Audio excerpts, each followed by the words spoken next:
Welcome to Cube Archetypes. The aim of this series is to give you a short, concise guide on a certain archetype in Cube. We'll go over what the strategy is trying to do, some keycards to include in your own cubes, and how it overlaps with other archetypes. For this episode, we're going to be looking at Mono Green Ramp.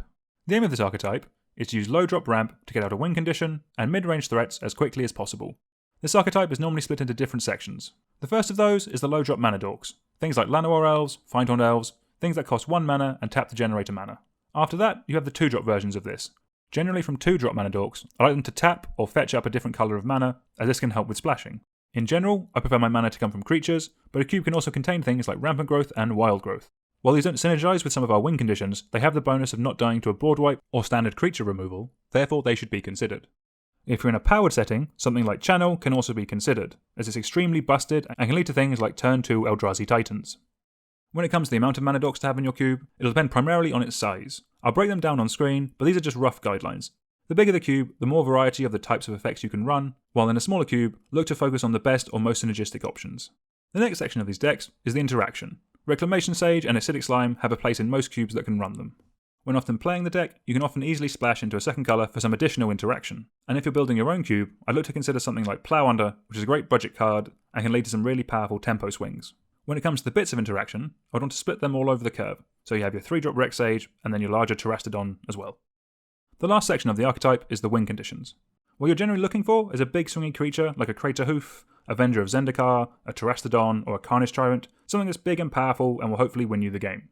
If you're in a more powered or optimized environment, these are normally combined with ways of cheating them out faster.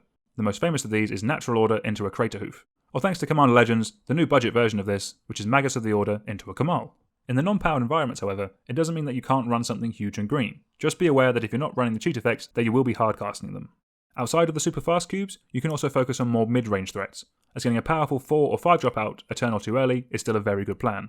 There's plenty of options at all power levels and budgets, so run what works best for you and look for synergies with your other archetypes.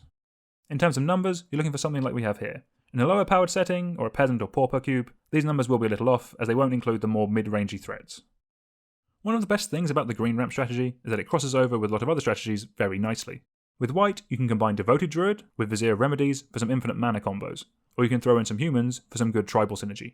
With blue, there is a good crossover with tempo, as you can ramp out something like a Mana War to get yourself ahead of your opponent. Or if in your threats, you're running a token maker, something like Hornet Queen for example, it will combine with opposition to completely control your opponent.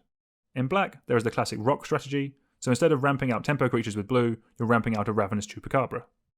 In red, we find probably the most natural partner for this strategy, as there's plenty of big monsters in these colours, and the addition of red, and therefore haste, means that you can run over your opponents very nicely. The overlap between archetypes is one sign of a well thought out cube, so think about these overlaps when picking cards to go in. Thank you very much for watching. Full disclosure, the idea for this series of videos came from a very good forum post on MTG Salvation that I know a lot of cube makers have got a lot of use from, so a link to that article will be down in the description below, along with links to my own cubes.